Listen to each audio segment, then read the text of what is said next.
Welcome back to Car Juice. Today I'm going to be giving you guys the squeeze on the 2025 Kia K5GT.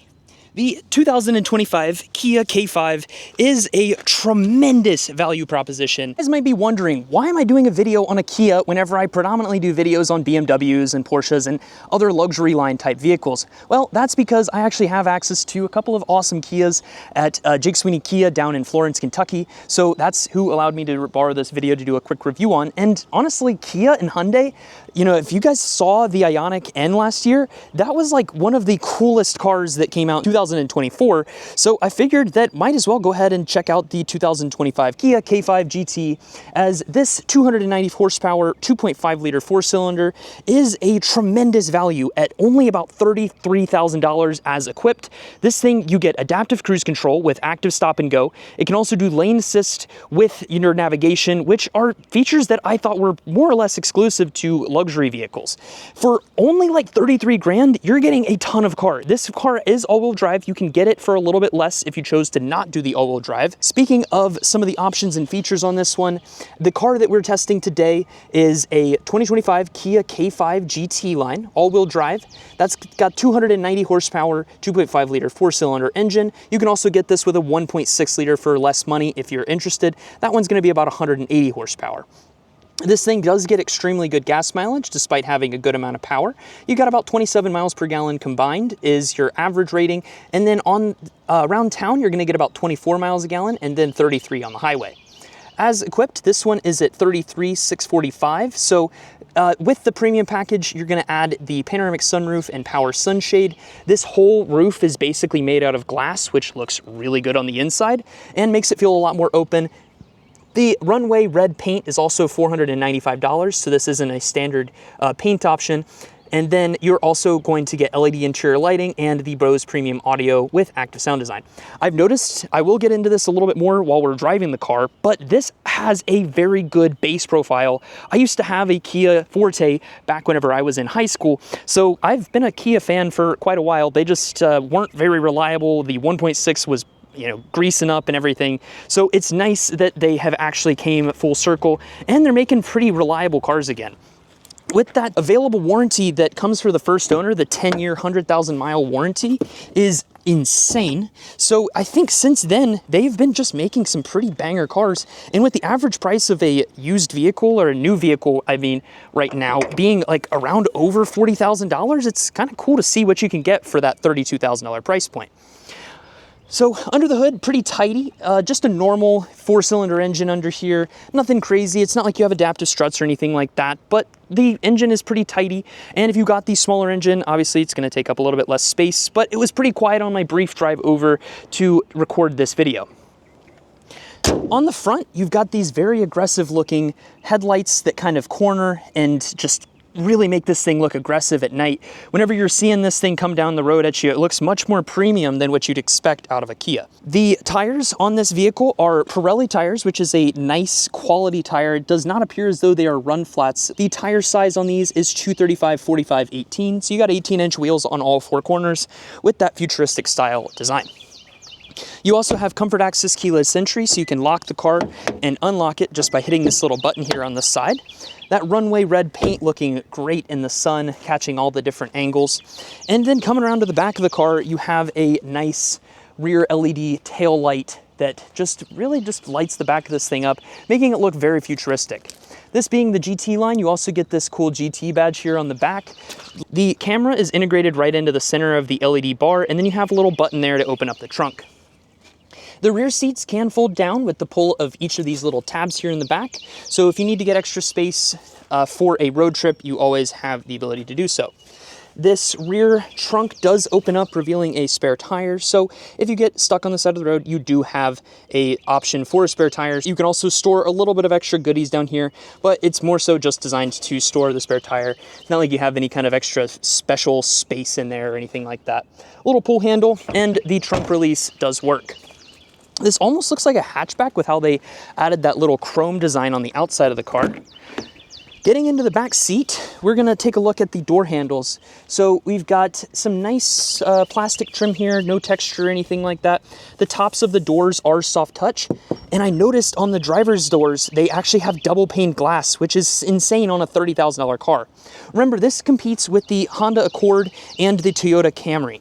So the Toyota is probably going to be a little bit more reliable long term, but if you're buying this thing brand new, you've got that warranty to help you out, so you're not going to be stuck if you have engine issues down the line. And then with that 8-speed transmission, you're not stuck with some CVT, so you're going to have a more reliable transmission than a continuously variable transmission. I'm hoping that the long-going improvement of reliability and stuff like that keeps going up for this brand. I do also want to mention how good the backseat legroom and headroom is in this thing. So with this back seat all the way back, I've got about 2 inches or so of legroom. And then sitting behind myself at a 5'8" driving position, I have like nearly a foot of legroom back here. It is insane. And then looking around the headroom area, I've got probably about 3 inches or so of headroom. I'm only 5'8", so I can fit in the back of pretty much anything, as long as it's not a convertible, but this is really a very comfortable back seat. The synthetic leather that they use is pretty decent quality. It's not too rubbery or plasticky feeling, and the perforations do also make it feel very premium. You've got a little bit of a stitch line that goes up the side of the seat, and you do have some adjustable headrests. All of the leather inside of the car is two-tone, which is quite nice if you like to have a little bit of better styling. And then the rear cup holders don't fold down or anything like that, but they're always available whenever you put it up. And then the material on the inside of the cup holder feels pretty nice as well. Some creature comforts in the back seat of the car. You do have 2 USB Type-C ports, so you can charge your phones, or more realistically, your kids can charge their phone. And then something that's kind of cool about the door handles on this car is you have a little grab handle that's more of like a styling thing. So I don't know if you can rest your hand there more or what that exactly is designed for, but you can use that as a pull to grab the door and close it a little bit more efficiently. You've also got some LED lights in the tops of the door grab handles, so you can access those and turn them on and off if you need a little bit of extra lighting in the back seat of the car.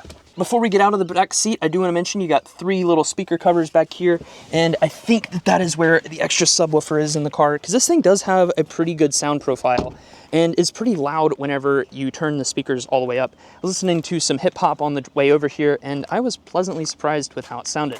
I think that's most of what I want to cover on the outside of the car. We're going to go ahead and mount you guys up on the dashboard, and then I'm going to put another version of you guys here on the inside. We're going to take this thing on a bit of a drive. However, before we do take this thing on a drive and I hide the dashboard from you guys, I want to talk about the 12.3-inch touchscreen on the inside of the car, which is pretty nice. And then you also have the climate control stuff right here in front of you. It's very simple and very much BMW-esque. The kind of cool thing and unfortunate thing is that Kia and Hyundai continue to copy BMW. They stole the head of their N division, actually was the former head of M, and BMW coincidentally has not quite been the same since the removal of the person who was running our M division. The dashboard kind of being this one cohesive panel does make it look very premium and very luxe. Plus the stitched dashboard makes it look and feel a little bit premium. It's got a nice soft touch to it. And as I was mentioning earlier, I do want to show you guys these double pane glass windows. You won't get that on a 3 Series, which is, $20,000 more expensive. The window controls are also all automatic. In the front, the rears are not automatic, but both the driver and passenger side are fully automatic as far as up and down function goes.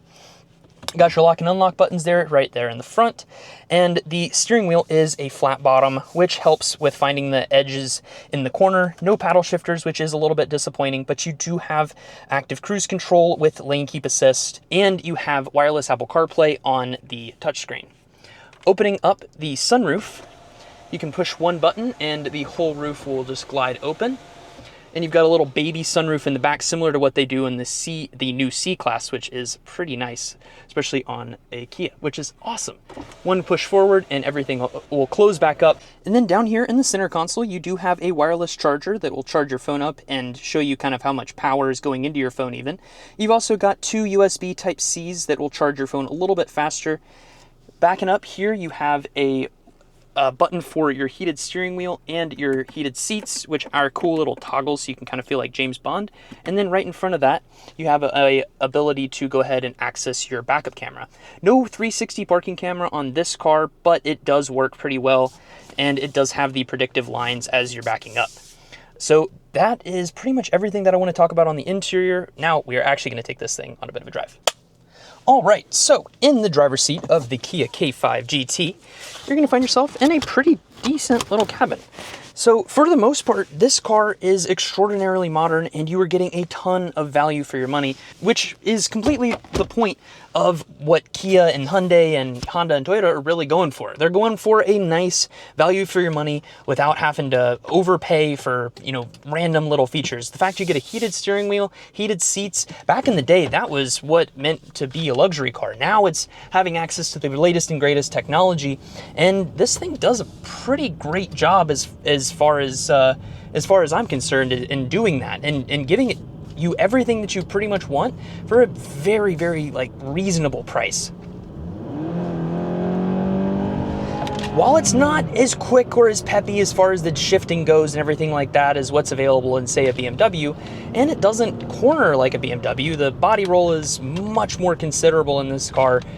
I do really think that this, if I was given this for, you know, a car for work or something like that, I would be very happy with it. There's a lot of good features. Everything more or less feels like it's haptic feedback, and things just operate and work pretty much exactly as you'd like it to. Oh, look, we got a little family of deer coming up in front of us.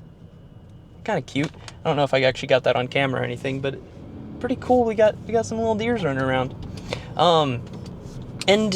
Yeah, the sound system is very good for what it is. The sound system in the Kia is very good as well. And then the fact that you get a huge sunroof, double pane glass, it's fairly quiet as you're driving around town. Plus you have a updated kind of digital dashboard, so it feels very, very tech forward.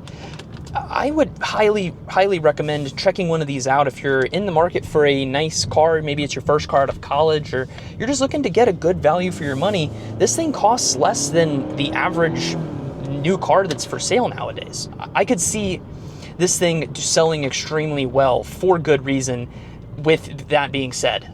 All right, so we've made it to a little intersection. We're gonna see how this thing accelerates getting up to speed. I think the 0 to 60 time in this car is right around like 5.7 seconds, which is pretty good for the 4-cylinder. Plus it still gets great fuel economy.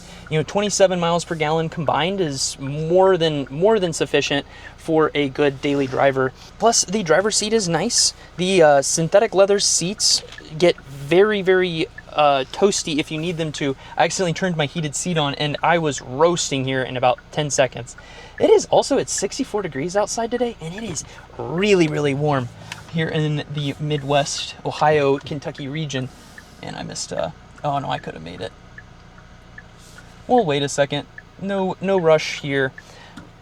Yeah, but I like the soft touch material all over the car. The wireless Apple CarPlay is also pretty huge. The thing that you would be giving up if you went with like a Honda or a Toyota is a lot of those, like I think the Honda is actually still wired CarPlay. So having access to wireless CarPlay is huge. It's nice being able just to get in the car and you can turn the car on and everything. You've also got remote start from the key and from the Kia Connect app on your phone. So another nice thing there. You've got a different drive mode selector, so you can switch between normal, sport, and snow. Snow is just going to reduce some of that extra power. Sport makes the car kind of drive as you would expect it to. It's going to be a little bit more snappy between the shifts, a little bit more aggressive, and do everything that you'd need it to. You also have, in addition to the adaptive cruise control, you do have blind spot monitoring, and you have collision mitigation. You don't have automatic windshield wipers or anything like that, but you do have automatic headlights, which will kick up and down automatically whenever you're driving around town at night. So I do think that this will probably have pretty decent nighttime visibility. Anytime I've ever been driving around and I see one of these on the other side of the road, I've been curious. I was expecting this to be more of like a $40,000 car, and I can see why this car went so viral on TikTok. It's pretty good value for your money as far as I'm concerned. The car does have Bluetooth calling, so you can actually go ahead and make a call right from the driver's seat, and you'll have like your inbuilt audio. And yeah, a lot of the basic tech features in this car are quite nice. The only thing that I think feels a little bit maybe out of date is the large shifter here in the center. A lot of luxury cars are going to a little like paddle style shifter to put it into gear. Why was that beeping? Probably because I braked. The safety features are really good in this thing. I think that it probably knows better than I do as far as different things that are going on while we're driving around. But yeah, overall, definitely look into a Kia if you are looking for your next car. I think the K5 is a good option. It's smooth, it's got space for the family, and you can pick one of these up for right around like $300 a month. So that's a pretty great value. Flat bottom steering wheel. Only thing that I really wish this car had was a flat bottom steering wheel, or was paddle shifters, so that you could shift between the gears a little bit more quickly. But yeah, guys, that's where I'm going to go ahead and wrap up today's video on the Kia K5 GT. If you guys have any questions or want to learn additional things about this car, leave your questions in the comments below, and I'll do my best to respond to every comment possible. But I'll see you guys in the next one. Deuces.